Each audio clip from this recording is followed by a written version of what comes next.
Hi, everyone. It's really a great pleasure.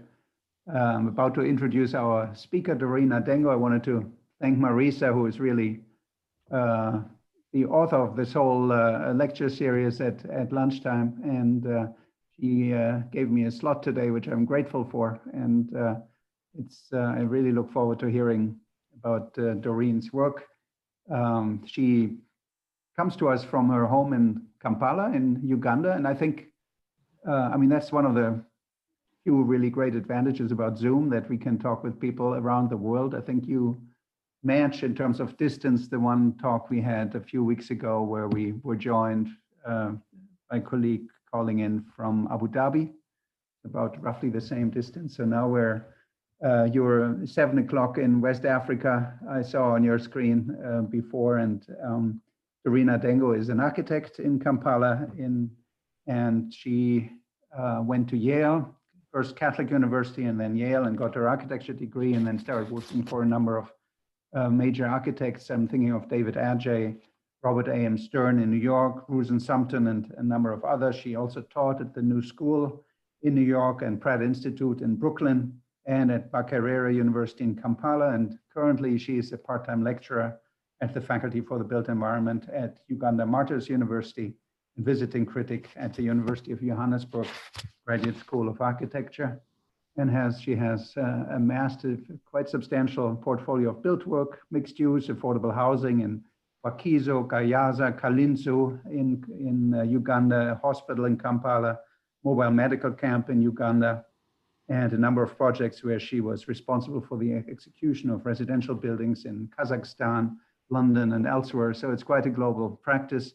And I think what makes her work, as you'll all see in a second, so interesting for us in public humanities, not only that, of course, architecture is the most public of all arts, if you like, but it is also, and brings the humanities, of course, into the public sphere. But she also bridges architectural and colonial history with an analysis, teaching, and public outreach, as you'll see in the many facets of her practice.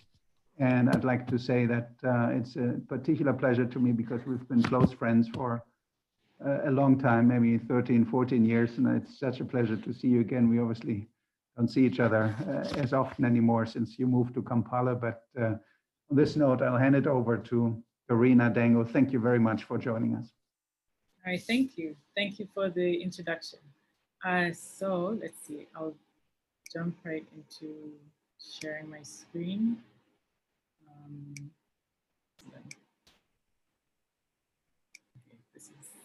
I'm gonna just turn off the video for a bit and move this aside.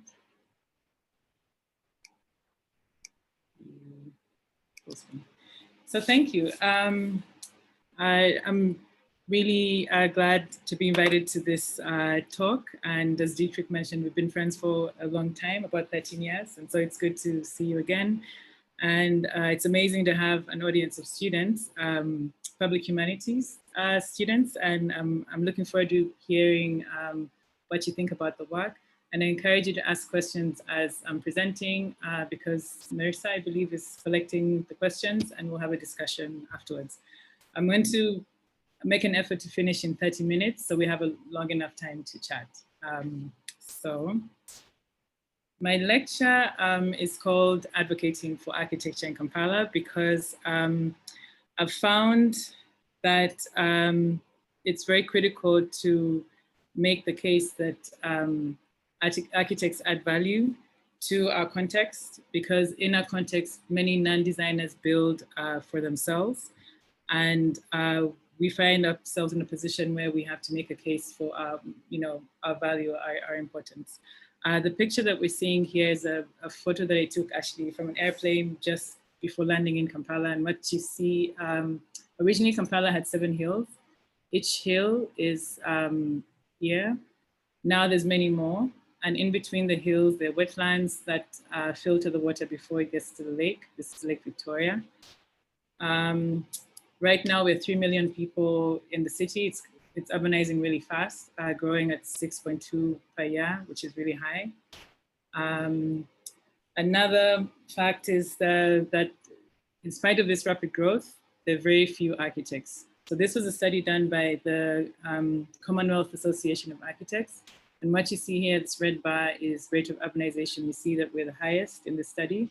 And the blue is the number of architects. You barely see that because we're very few. At this point, it was 178. Right now, we're probably 200 architects, which is a really low number. I actually gave this talk to students in Angola, and the question was, oh, does it mean that we have a lot of work because there are few architects? But no, it means that people are building without architects. And most people don't even know what an architect is. They confuse us with engineers and something else. So in addition to this, there are not that many schools. There are 4 schools of architecture in Uganda. And each school, about 10 students graduate per year. And some people graduate and don't necessarily end up in the profession. So there are not that many schools. There's no capacity to build the number of architects in terms of new students. So having this in mind, I'm going to talk very briefly about the practice and how I set it up. So I moved back to Uganda in 2015, and I've since then, over time, the practice grew organically, but it's kind of shaped up to have local and international people both working within the office. The international people I've come across, they've come to Uganda, say, to do their thesis, or they're working on something, and we'll work together through an internship for, let's say, 3-4 months. And when they go back, we've stayed in touch, and that's how it's worked. And what I see is very rich about this approach is there's an exchange of knowledge and skills. I feel that the foreign, the international students are coming from a different environment with different technologies, for example, that they're able to teach to the local interns. And the local interns know the context. And so there's an exchange of knowledge, exchange of skills, and there's a peer-to-peer learning. And there's a lot of pressure starting a practice, looking for clients, looking for work, setting up, a lot of systems. And so sometimes I may not have as much time to train. So the peer-to-peer training I found is a really strong component of how I've set up the practice. Another thing to point out is each person in the practice has been in 1 or 2 of the workshops that I've run, and I'll explain what the workshops are as I go along. So I'll start with this project, 3x3. We did this in 2018. We were approached by Mpho Matsipa. She's a professor in South Africa, Wits University, and she came up with the idea of African mobilities, and she wanted regional collaborators. So we represented Uganda, and the topic was to look at movement and migration within the continent. In Kampala, there are a lot of refugees. Uganda is very friendly to refugees. And there are 3 large refugee groups: Congolese, Somali, and then internally displaced Acholi within Kampala. So we looked at the Congolese. I'll explain that it was a 6-month project. So we, because of time constraints and resources, selected one group to really research this topic.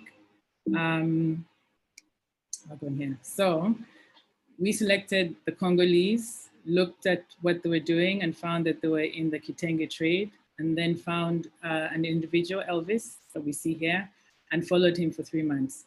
And I'll explain what we found through this.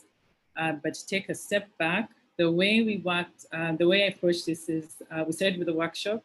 And in that workshop is where I met the 2 ladies you see next to me, Nina and Randy.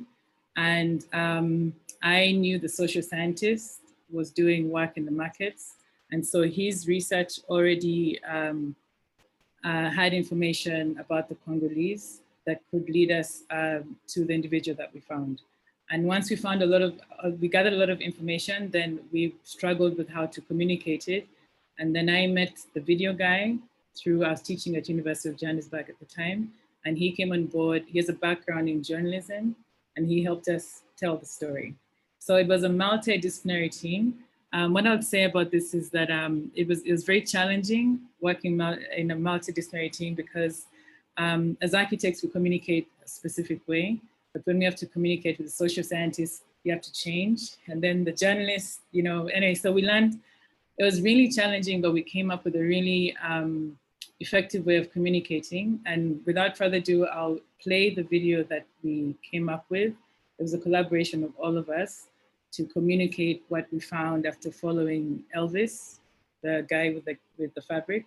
We followed him for 3 months and then made this video. So I'm gonna now go to the video.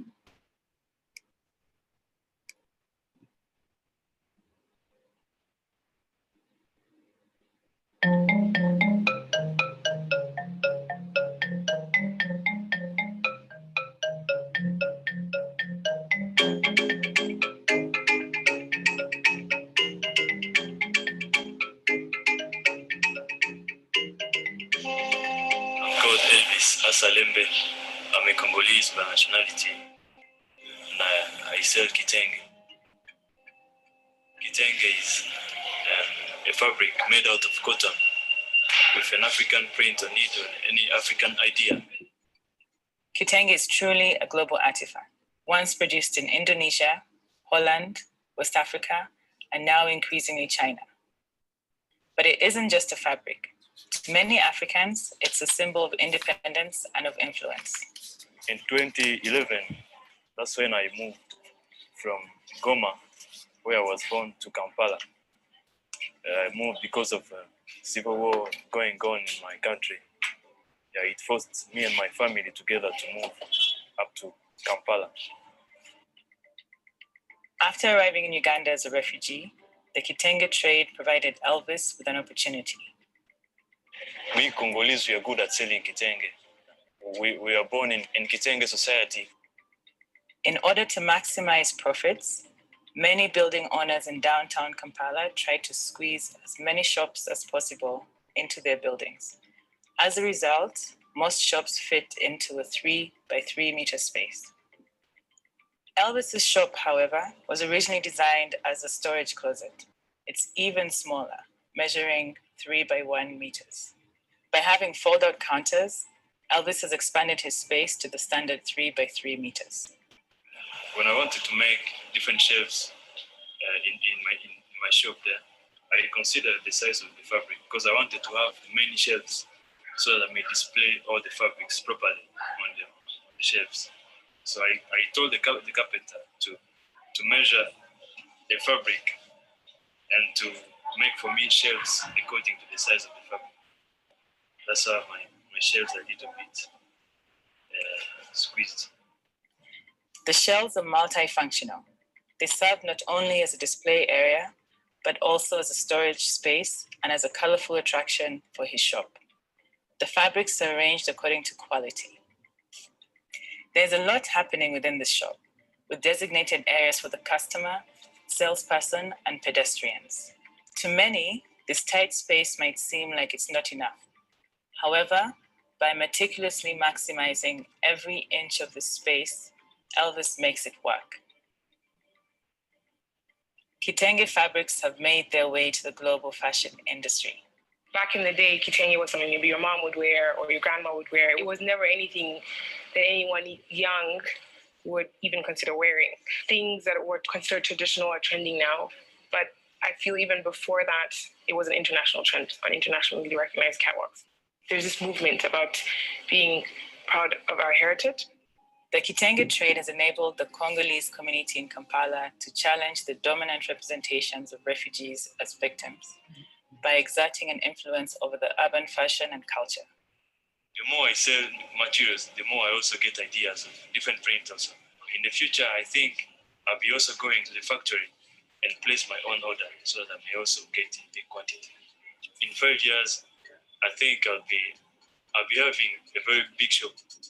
Elvis's work in the kitenge trade provides an example of ways in which the refugee enterprise is actively transforming the social, cultural, and built environment in cities such as Kampala, and at the same time, forging connections to the global economy.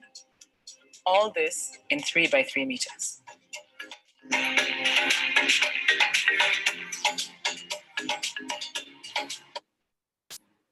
Okay. So what you see there is his condition is very transient. His shop moves from 1x3 to 3x3. And so you can't document this as a plan in a section. So the question was, how do you show this movement? How do you draw a condition that's transient, which happens a lot in the context, in the cities, in African cities. And so we looked at maybe making collages. So this collage tries to give an impression of how busy downtown Kampala is and all the movement that's going through there. And we use photography, of course, to explain how he's using his space and how it's very meticulously calculated. Every single inch has been thought through. And then we made these axons that try to show something closed, something open. And then without the video really pulled everything together. And so from this point onwards, each project I do, I try to make a video because I found that that's one medium that explains these transient temporal conditions that I come across a lot in the research that we're doing within Kampala. So now I'm going to step back and give a brief history of Kampala. Because of time, I'm going to run through this as well.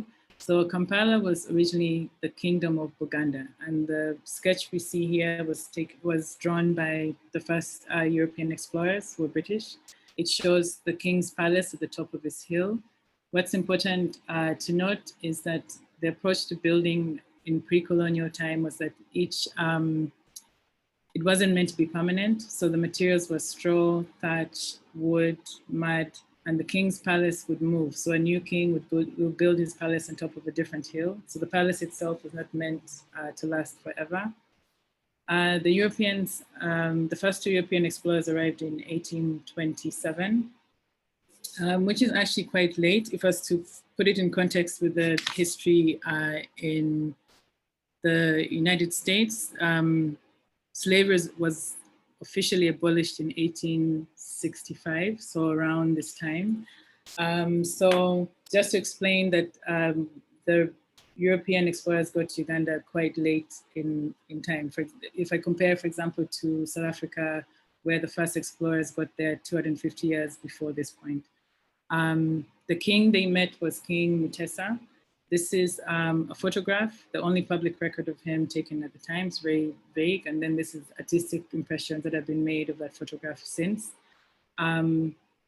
It was after his reign, King Mwanga, when the kingdom fell under British rule. It's a very complicated story, so I would encourage you to just read about it. I'm just going to skip to the time in the 50s when, 48, where we're now, Kampala is now a British protectorate. And Ernst May, German architect Ernst May was invited. He actually came from Kenya because he'd moved from Germany to Tanzania, then Kenya, then invited to work on the plan of Kampala at the time. And he looked at the garden city approach to planning and having each of the 7 hills almost like a satellite city. Where the King's Palace is this hill of Mengo. And the center of Kampala was made in a different area. So this is also unique because they did not build on top of what was originally the center of Bugande. The center of Kampala was built in a different place. And the British approach was to have indirect rule, leave the kings in place and use the systems that were already there to then govern the area. So these are the plans in 1950s that were in the city planning for the growing of a city. And you see those wetlands that I showed in the first picture in the city.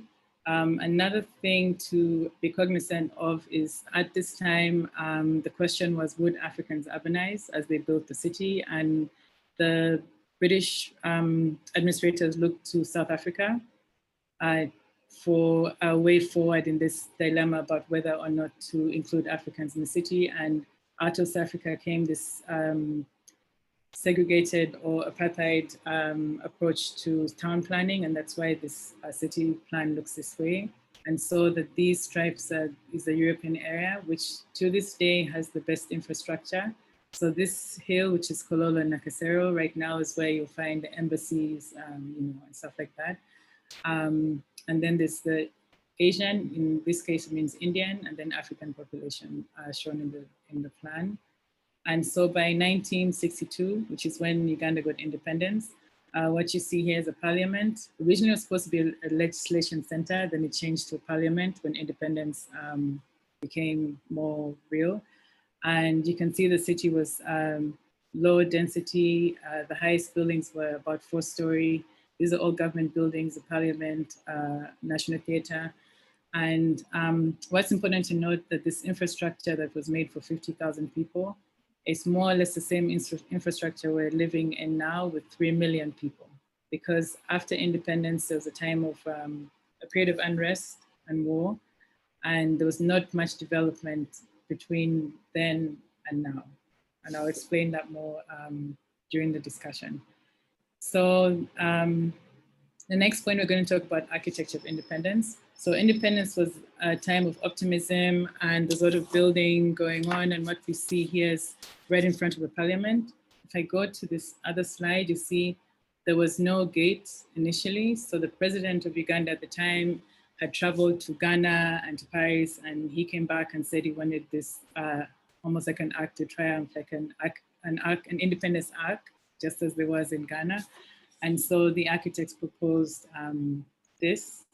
And these are pictures taken by a Ugandan engineer called Mamba. This is a book that has his old photos, and it just shows that there's a lot of funding that went into these buildings.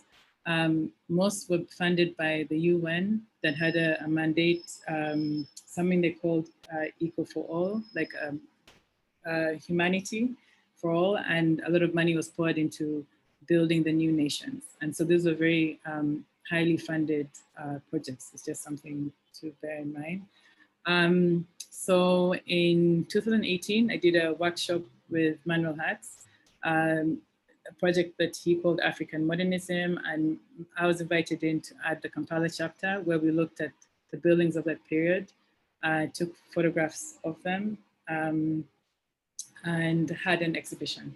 So what I'm going to do is show the video from that. It explains it the best.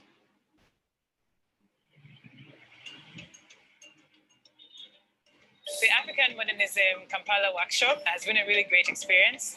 We explored the relationship between architecture and photography. What we chose to do was have a photography student paired with an architecture student and go to look at a selected building and see what comes out of that collaboration. Putting those two more or less traditionally separate practices, semi-separate sort of disciplines together in a workshop and to make collaborations, I think was really a great way to think about photography.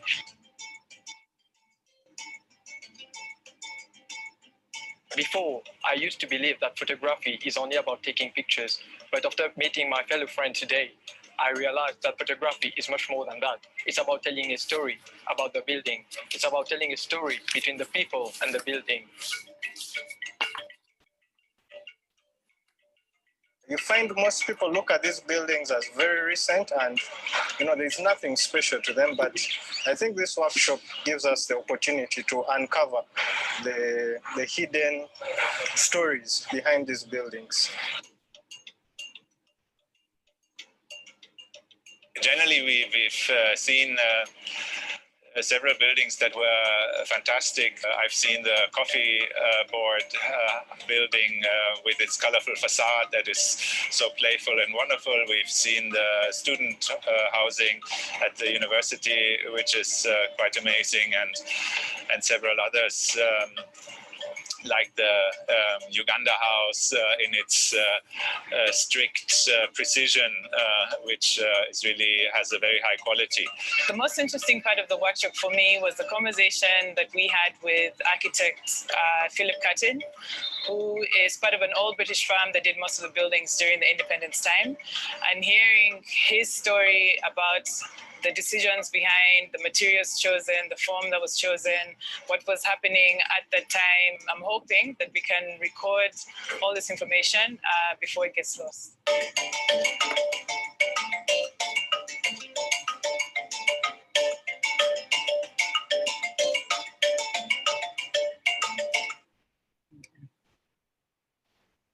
stop there. Let's go to the screen. So what I'll add to this is that some people feel that it's strange or even wrong to have the new buildings that should have represented a new nation be built by the former colonizer right after independence. And my response to that is that these foreign architects took great care to adapt the buildings to the African climate and to the topography, but they didn't necessarily account for the African architecture. And so to the African culture. And so the question that came up, and I gave a lot of guided tours of these exhibitions, and the one question that came up is, what is African modernism, and is this African? You know, the buildings that we were showing. And I leave this question to the students. I think that young students who are in architecture school right now are in the right moment to really think through and speculate on what African architecture, what African identity in architecture could be. So I leave it as a question to the students, and I'm happy to discuss this further. But I'm aware that this is a topic or a question that is current. So the next. One of the challenges we faced in this project was gathering information. One of my friends posted this in her Instagram, and turns out she was in the British Archives. And so we added her to the project, and she sent us a lot of old photographs, old text, very basic information like who's the architect, what year was missing, because a lot of our archives were destroyed. And so my interest is in almost building an archive, or like just getting that knowledge on the ground, so it's not living somewhere else. Another project I'm working on is with the CCA. It's called Center in Africa. And for this project, I'm looking at one building, which is the Mary Stuart Tower that you see here. And not looking at the building as an object, but understanding how the current users are using it and how spaces have been reappropriated by the users. It's an ongoing project, and I think within 18 months, it should be done. Another project within the office is with the Uganda Museum. This was built, this was designed by Ant Mai in 1954. And for this project, we're working on a conservation management plan. So it's not a renovation, but we're studying the building, studying the artifacts, and thinking of the best way for the museum to remain and kind of adapt to now and to the future. And what we have is an international team that have come together, and that's what this graph is showing, all the different people involved. And I would say that we're like saying quarter way into the project. We had one workshop where we walked around the building. Again, we invited students into this workshop. One is to spread awareness about the importance of conservation, and then also to learn about the building and the artifacts. What I learned the most on this is, I started out thinking it was mainly about the building, but I realized the artifacts are almost more important than the buildings. What happens is these artifacts were collected from all over the country in the 1920s.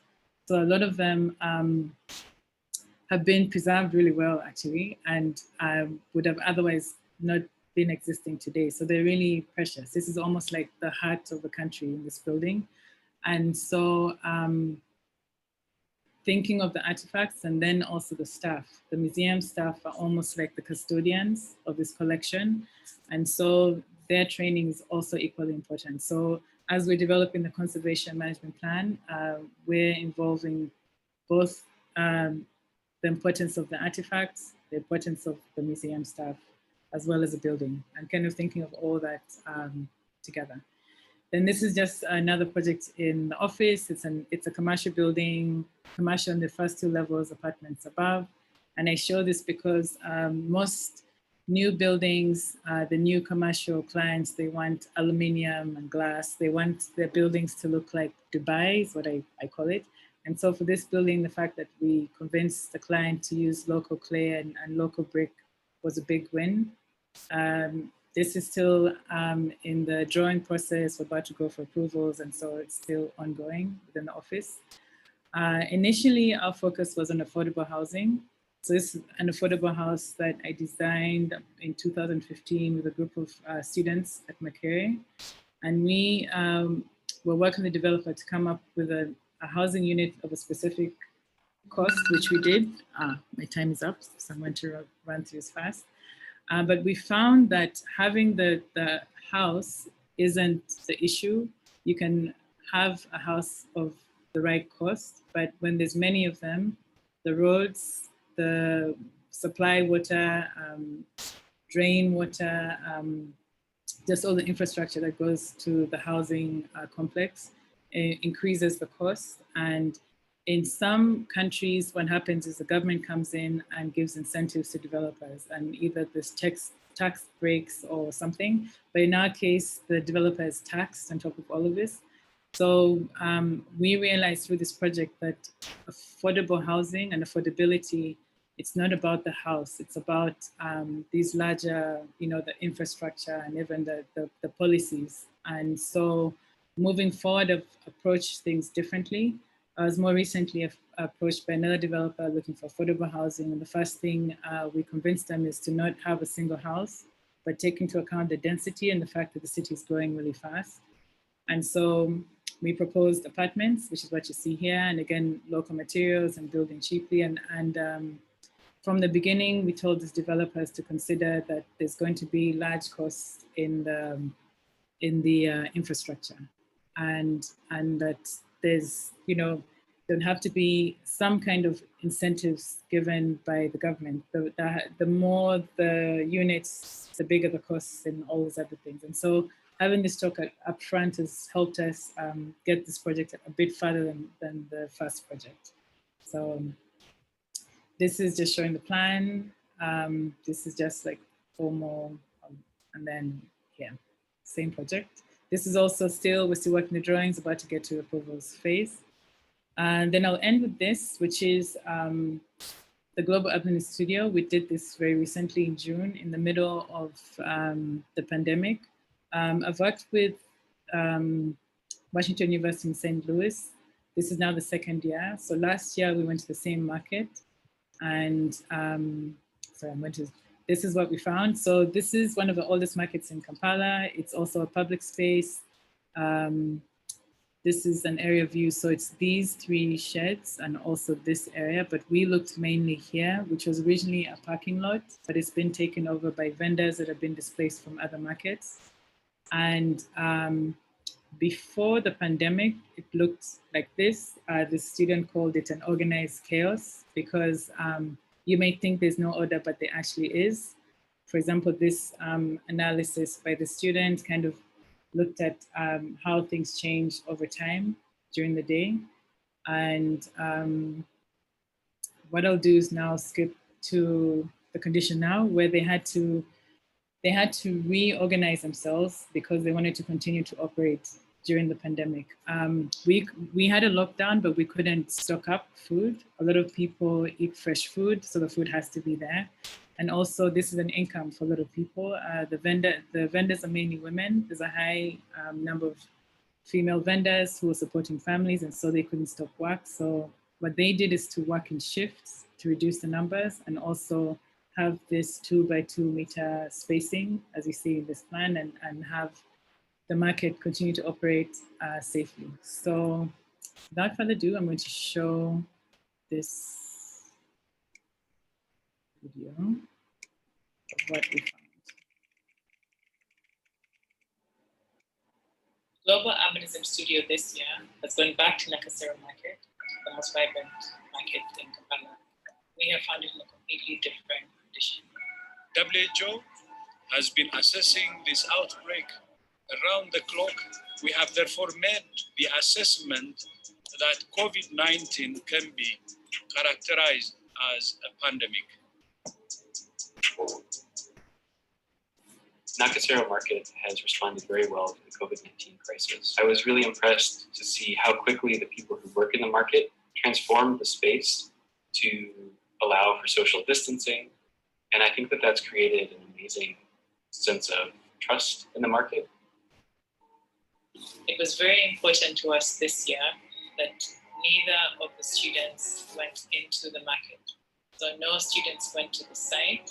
We approached things differently for the safety of the students. Our approach was to have this 2-week workshop where week 1, the students simply analyzed the market in this new condition and documented what they saw, what they observed. And the second week, the students got to propose design speculation of how they feel that the market could be resilient as a result of this pandemic, but also juxtaposed with climate change. I participated in a workshop on the Nakasori market last year where we were able to access the market and experience it firsthand, versus now where with the pandemic there are regulations put in place, we haven't been able to access the market. Working with the Uganda University students was, for me, really insightful and really helpful because they were able to provide fantastic feedback and knowledge on the market that I wouldn't have had.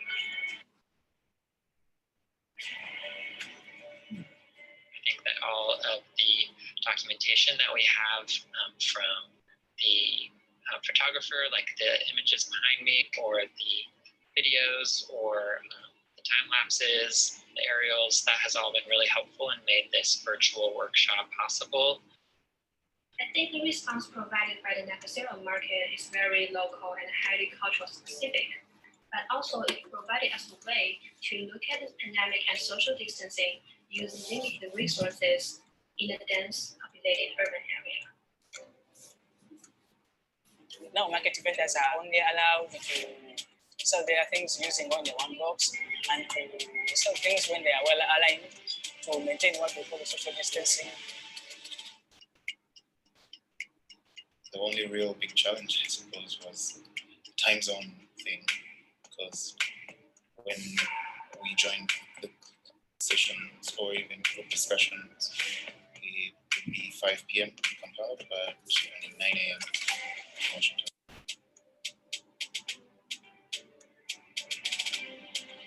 In a special way, I thank the students of WashU and Uganda Matters University for taking part in this collaboration, for navigating a virtual jungle, for working in different time zones, and for doing it all in weeks. It was amazing. Teaching online has been an interesting experience. It's required a lot of communication and a lot of coordination, more so than a typical studio environment where we all show up in the same place every day. Teaching remotely has helped me be more clear and more intentional in the way that we're structuring the project in order to communicate more clearly to the students. If I were to describe the entire process in one word, I would say intense. Okay, just in the interest of time, I'll end there. Well, I'll let it play. But it basically goes with each of us explaining how it goes. So let me start my video and stop. So I'm happy to answer any questions. This brings the presentation to an end. Should I stop here? Thank you so much, Doreen. Maybe we'll stop the screen share. Anyway, this was amazing, so rich and so very much global public humanities oriented, the way you presented your work on the archive, on modern architecture. Of course, I loved the Elvis with his textiles, which is such a global phenomenon. I think most people don't even know that these African textiles are made around the world and then sold there. It's absolutely fascinating stuff. So I think I'll let others ask questions. We have about 15, 16 minutes or so, 17 minutes, and then we'll jump right in. Very interesting. Thank you so much. Wonderfully rich presentation. I have a question, and I also just say to everyone, if you have a question, you can just use the chat box, and then when it's your turn, then I can unmute you. So feel free to use that. Thanks, Doreen, for that wonderful presentation. I had a question about the preservation field in Uganda and kind of what's the status of the field? Is it quite strong? Is it sort of emerging? Is it non-existent? And if it is, in terms of the field itself, what are the kinds of buildings and spaces that local preservationists have become interested in protecting? So it's a very new field. We have the King's Palace is a World Heritage Site right now. And so there's been preservation of the pre-colonial sites, but this is the first conservation management plan of a modernist building. This will be the first one. So it's the first time that this has been done for a building, and we're all learning about this as we go along. So it's a new field, a new topic in the country. Great, thank you. It looks like the next question was from Talik Tillman. Hold on, let me get you unmuted so you can go ahead and ask your question.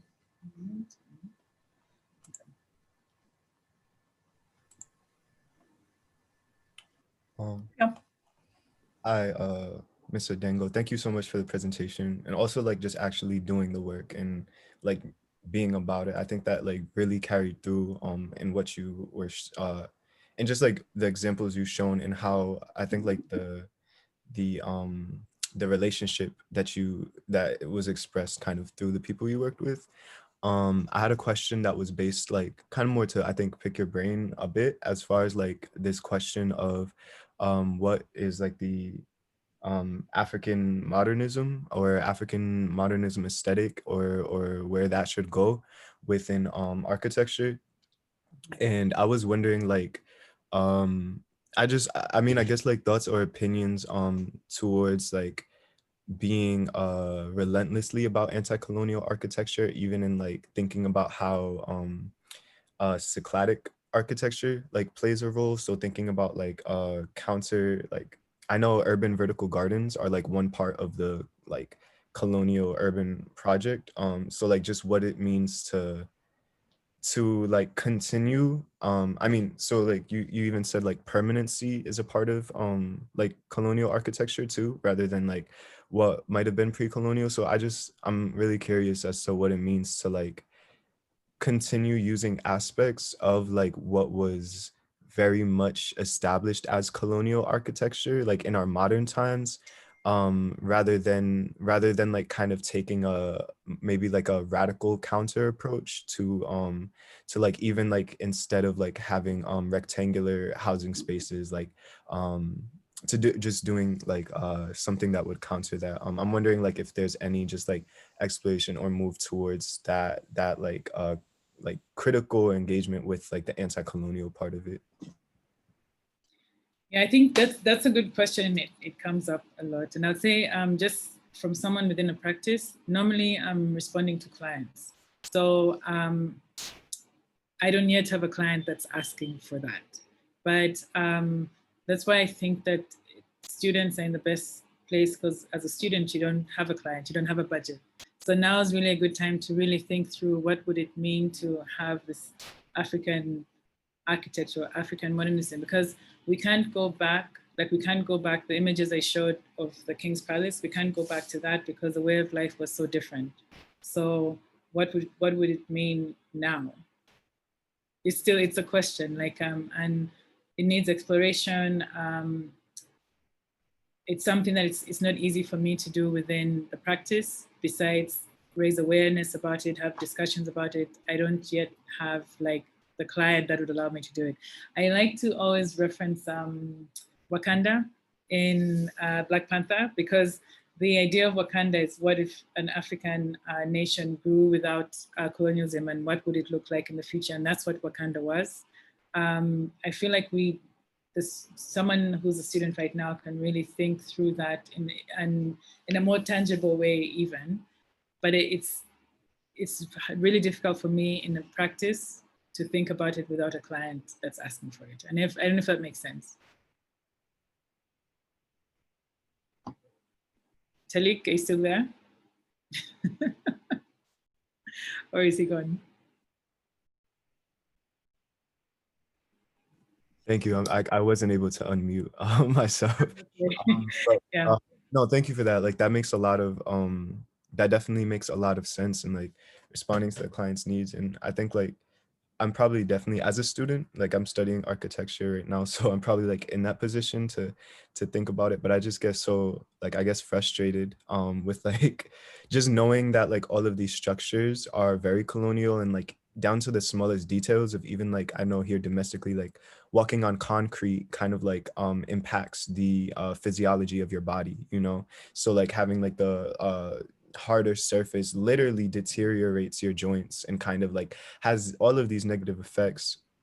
So like thinking about I guess I'm in the place where I am kind of thinking about that, trying to think about it in a tangible way in order to see like what changes can occur. But I guess I like really am interested too in like, because I am graduating soon and will go into a practice, like the difference between how like clients can influence work, but how like the work and production of like things or material things or ideas, maybe through different means of like acquiring income, like can influence how people think. And I think I was responding to the comment of oh, things were different back then, you know. I think we're in a time where things need to be different now. Like they have to be different because we're seeing people dying because of literally environmental racism, because of problems within architecture and infrastructure is literally causing death.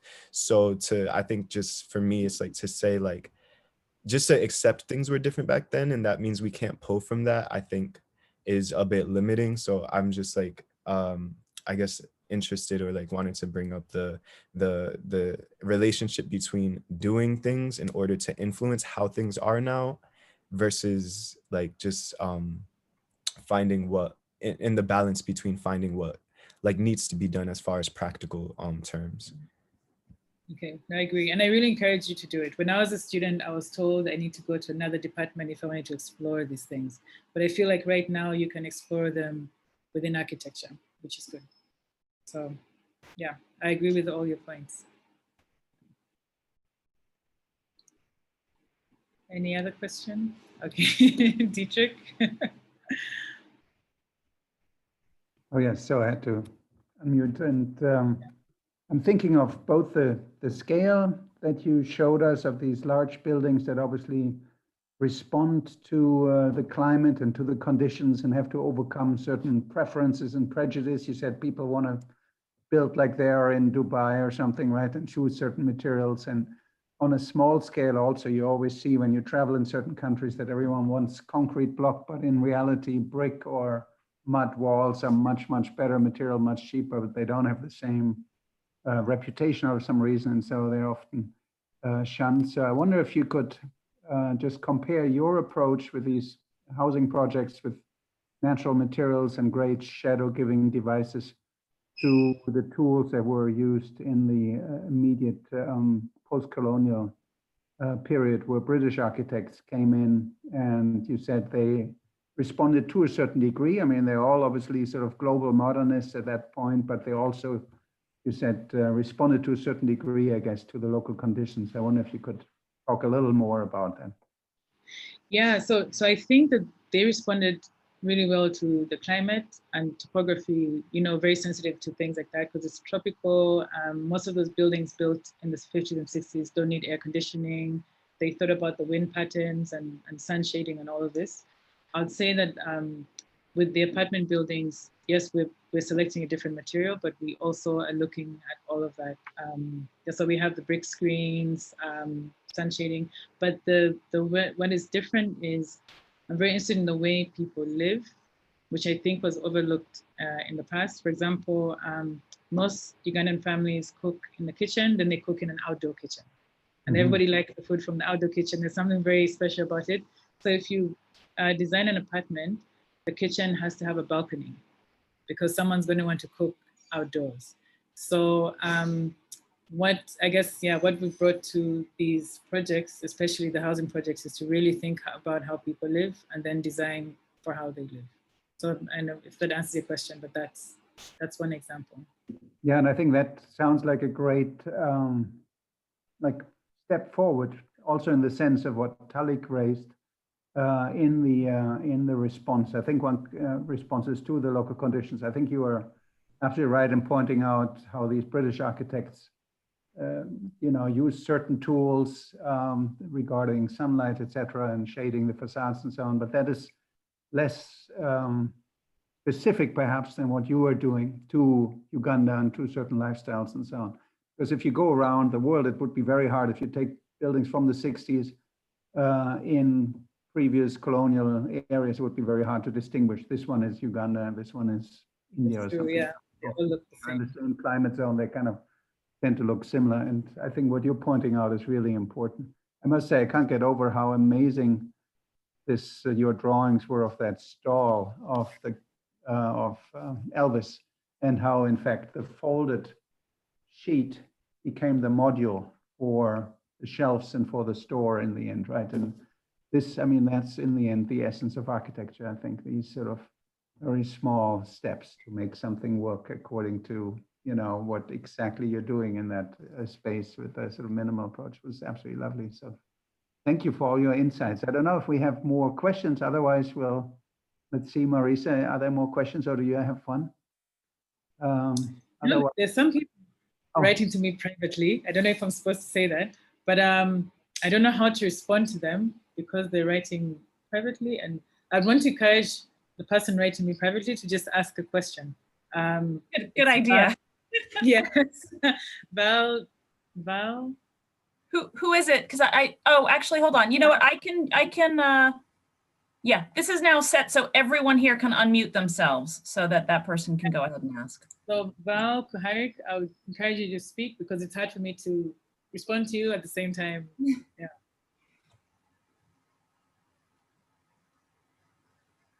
What was the name, Doreen? Maybe I can also make sure that they can unmute. I see Val, V-A-L, then Kuharik. Okay. Yeah. Okay. Hi there. Can you hear me? Hi, Val. Hi, thank you so much for your presentation, Doreen. This is amazing. Also, the last gentleman that was talking, I believe, Mr. Tillman, that was a wonderful point that you had made. But I was born in Kenya, but raised in Uganda, and I came to the States when I was really young, like 6. And I remember some of that. Like I remember the cooking outside and some of those things, and vaguely remember the markets and just the setup and the hustle and bustle. So it's really neat to see everything that you've brought to the table and all the ways that you're integrating ways to make these spaces or to look at them differently, and to move away from maybe dated methods of architecture and space and thinking deeply about how important spaces are. So I just wanted to thank you so much for that. And I was just having a flashback to the cooking outside, this veranda cooking, and being outside. That was definitely a part of my growing up. So thanks so much. No, thank you. It's good to hear from you. And yeah, to the point of Elvis and the stall is, when we're following him around, we thought we would then design his space, and then we found he'd already designed his space, which to me that was the most incredible thing about it. And to think that people actually think very carefully about the spaces they're in, and it's often overlooked. And so what I try to do is bring that to the forefront and try to incorporate how people want to live or want to interact in each space.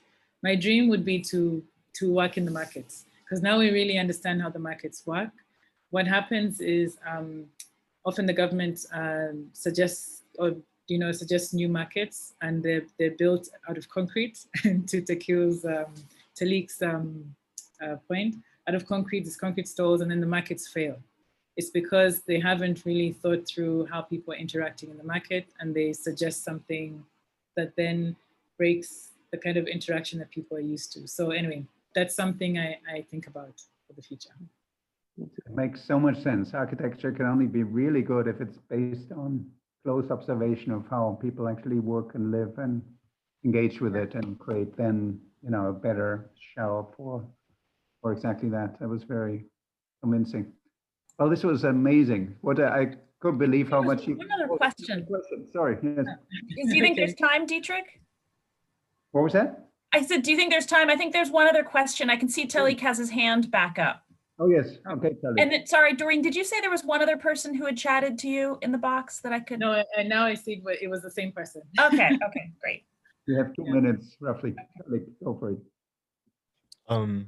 Yeah, so I'm wondering, like, this is like, I like, thank you, I don't know, like, in like that distinction between, like, you know, how he designed his own space and like what that means, because like I think like a big part of colonization is not having autonomy over where you live, you know, like that's a really big thing, and that's a problem that we see that displaces so many people, contributes to migration and refugee issues. And like we know now, and we see people want autonomy over their space, you know, and that there is a way to have kind of some sort of modularity within architecture, and design for freedom, really. So like given that like need that's just being ignored, that want that people are asking for, like to be able to have ownership over their space, like that just, it seems very intentional and direct and oppressive. And I'm wondering, I like, this is a question for you, like definitely Doreen, but like also anyone, like just what, like how do we truly like take the steps to move towards granting people, like, so we're like as architects, I guess thinking from that, so we're not like enforcing or imposing, but like granting people autonomy over their space rather than like kind of assuming what they might want, and giving them the like the ability through like material means to have modularity in like in their living space. I just like, that's like a part of my like larger research, but I'm also wondering, like, I don't know if there are organizations, tangible things, or like ideas, like anyone here has to offer. Well, my answer to you, and I know you won't like the answer, but it is an answer, is the most you can, one step is to raise awareness. That's what I'm trying to do, make people aware. So in the case of Elvis, there's the building owner goes and applies for a permit to build his building, and then he shows one plan to the town planners, and then he actually knows what guys like Elvis wants, and he builds another plan. So he gets one plan approved, and this is what happens in our context, and he builds something else. But because he does that, he normally drops the architect along the way. He uses the architect to get the plan approved, and then he builds something else with the architect, and sometimes the building collapses because he's building without professionals. Anyways, so that's one of the issues we have here. So through this video, I'm trying to raise awareness that maybe there shouldn't be one plan shown to the building authority, like the building planners. They should be shown the actual plan that Elvis wants, so that they can then accept that that's what is going on downtown, which they know is going on downtown. So I know that our context is different from what's going on in the US, but the first step is to raise awareness. Also, another step through the video, we had to find a way to express what we'd found. So what I would encourage you to do is find a way to, there's something you know, find a way to express it in a way that people understand what it is. It's very difficult, as I said, because sometimes it's something you're very upset about, but there has to be a way to talk about it so the person that you want to hear, they can hear you. So learning to represent what you found is something that I learned on that project. And that's why I make the short videos, because then that's a way to express. In each project is something different, but the videos help me get across one point or the other. I'll give you an example, like the photography and architecture workshop. The architects in Uganda felt that architects should not be mixed with photographers. We're too elite or something, shouldn't be working with photographers. But through that video, now there's many architecture students or young graduates that are doing photography. And even there's a photo competition that now has an urban section, for example. So just through making that video and just talking about it, it's changed things a bit. So anyway, that would be my suggestion. It's small steps that lead to a big change, I think. I don't know. I think that was a very good answer, and in a way it shows that one also has to recognize the realities on the ground in these cases. I think it was very vivid, the description of how that approval process works.